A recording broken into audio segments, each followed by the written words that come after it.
Clarets TV talking to Chancellor Chairman Steve Shore. Steve, it's been 4 weeks since we last caught up to you. How have you been keeping? Good. Yeah, very, very exciting times. So I think there's lots of developments going on. We've massively strengthened the team and we've started signing players. So I've signed 2 in the last week. So hopefully we'll start announcing those very soon. And it's good. All systems go for the next season. Yeah, and of course, one of the major talking points in recent weeks, taking it back to the National League, has been sort of various rumblings there and a potential vote of no confidence. Has there been any more discussion there? We haven't really been involved in that. So my understanding, if I follow Ollie Bayliss on Twitter as well as I'm sure other people do, they're saying 17 clubs backed it. And so therefore they're putting that to the committee. I think most of them want to see Barwick go, but Barwick's going anyway. I think the problem, and I looked at it and said, is this something we support? And actually I was like, what are they hoping to, what outcome are they looking for? It's all right complaining about something, but if you don't say, and this is what I want, I think it's kind of hard. And it seems that the response is, we'll get so-and-so to take over. And my problem is, I think football needs a fundamental shake-up at the higher levels. We've been trying to look at getting our teams into another league and starting a new team. It's so hard, and the problem is, I just don't think there's much dynamism in the higher echelons of football administration. And that makes it difficult for everybody. And I think it needs a fundamental shake-up and get some people in there. Yeah. And then a bit closer to home at the club itself. Obviously, in recent months, there's been some new staff members come in and some investment and some nice new media kit. How do you feel those changes, are impacting things behind the scenes at the club? I think it's having a very positive impact. I think, obviously, you're one of those, but I just kind of, one of the things that I've taken a lot of criticism for in the past is too much landed with me. So things moved slowly because everything could only move at the pace that I could work at. So what I've tried, but hopefully by bringing people in, what people are starting to see is we're getting more output, more's happening. As a club, we're able to progress a bit more, do more stuff. There's lots more engagement and there's lots more going on. And I think I've always struggled in the past giving stuff to people when I've thought that it's too much for them or it's not going to happen. And I think actually having people now that are going to make sure that happens, or they're employed by the club, so they need to make sure it happens, is a good thing. Reality is we're probably going to take on more people. I've just put out offers for another 4 kickstart people, for going forward. I think we've got a great opportunity is to utilise the government kickstart programme to get things bedded down at the club and then let people take that forward, whether they be volunteers or we decide actually, no, that's commercially viable to operate with that role. That role brings in money that pays for itself. So we keep the people on. If not, people have come in, they've got 6 months work experience and has given them a proper project to do because they can go, look, I went to this club, this is what I did. I started with this and I delivered that. And then that's built their CV and that's met the aims of Kickstart, which is to build people's CVs and hopefully help them find permanent jobs. So I'm going to utilise a lot of that because why wouldn't we? We've never employed people in the past, so it's not like we're replacing people that we had. So I think it's a valid thing to do. And I just think we'll get better engagement and it means we've got more ears to listen and taking feedback from people and do different things and do more things. Yeah. And in the last update, you spoke a little bit about developing plans for season tickets for next season. Where are we at with that? And can you tell us any more of that on that at the moment? I had a meeting on that on yesterday. Actually, which you came in on the back end of. So hopefully I'm going to have some proposals to present to the board next week. I do what the key thing for me is to massively reward those people who didn't ask for a refund this year.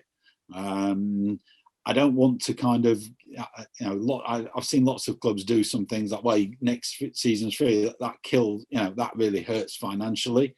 So I want to give add-on benefits that more than match the value that they've given up by leaving their season ticket in this season. So we're looking at the whole concept of membership.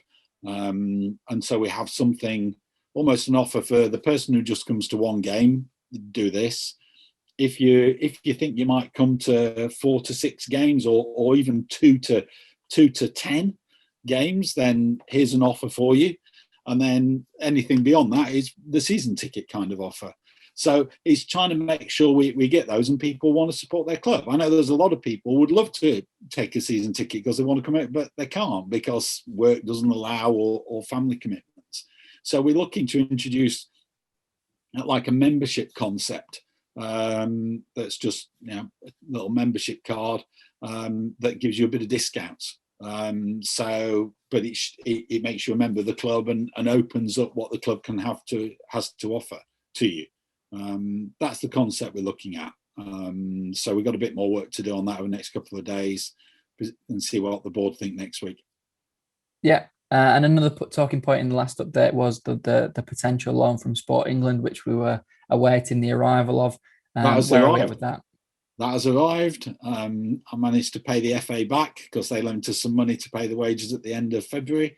I've paid a lot of things and we are very, very getting up to date with most things now. So that's really helped. Obviously, we now need to raise some commercial income and start to generate income for next year that enables us to grow the club and get more people in and do more. So it's been good because it's enabled us to wipe the slate clean. We had an outstanding thing to HMRC. That's all now up to date. We had other little odds and sods of stuff. Most of our creditors up to date.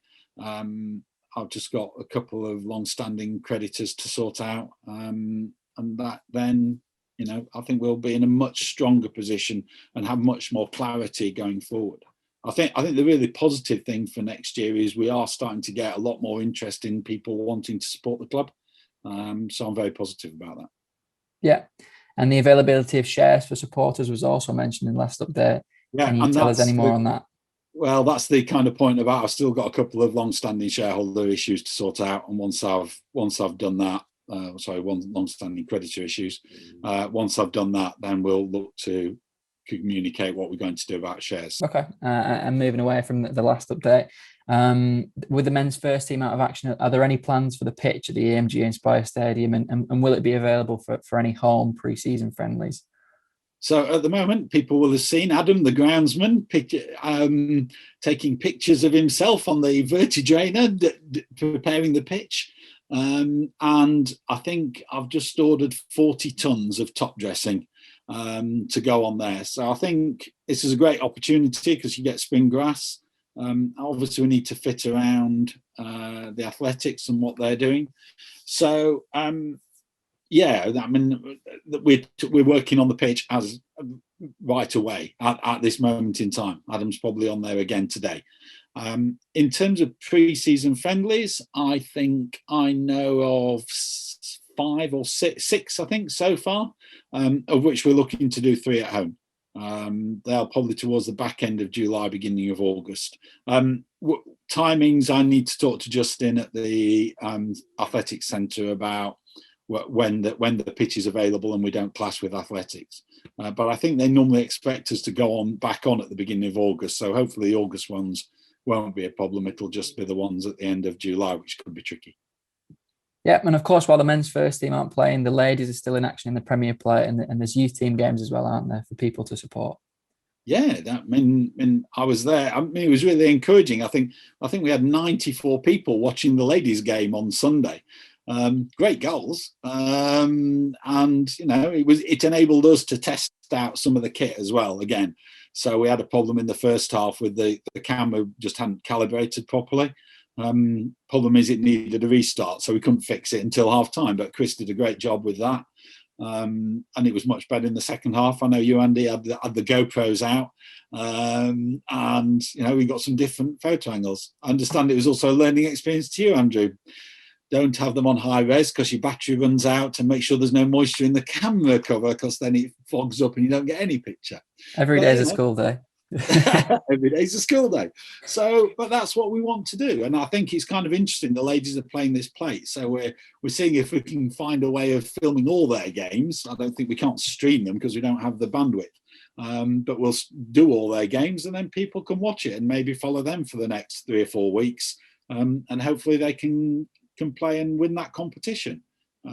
I think they're feeling very much engaged and very part of it, because we're putting the effort in, and I think that we will reap what we sow with that. Similar with the other teams, I've seen, the Walking Football guys and Chris Jellings and those guys, really engaging. They've got the new partnership with Chelmer Radio, which is looking really, really interesting and getting out there. So you're going to see a lot more promotion across the board under the Chelmsford City Football Club banner. I know people think, "Oh, why are you pushing the ladies? Why are you pushing it?" I said, "Well, because actually all of it creates Chelmsford City Football Club noise, and that means that people go, oh, they've got first, let's go and support them." So yeah, the youth are in action. How they could lose to Billericay, though, I don't know, but never mind. But yeah, there's loads going on, and it's great that people have got something to support. I know they were waiting for the first team, but they'll be back. Yeah. And of course, there's still ways for supporters to get involved, isn't there, with no men's first team action, in terms of stuff like the Buy a Brick scheme, the 59 Club, the lottery, and as well for local businesses getting involved with sponsorship. Oh, that's going to be critical for us. We've made good progress. Hopefully, you'll see a lot more boards around this, perimeter boards around the stadium when people return. We're talking to lots of local businesses now. With people coming out of lockdown, I'm seeing a bit of an upturn in support. It's great that the guys from Tangent Resourcing supporting us again, Laser Electrical supporting us again. Obviously, Texo have been fantastic supporters over the last couple of years, and I'm hopeful that they're going to continue into next year.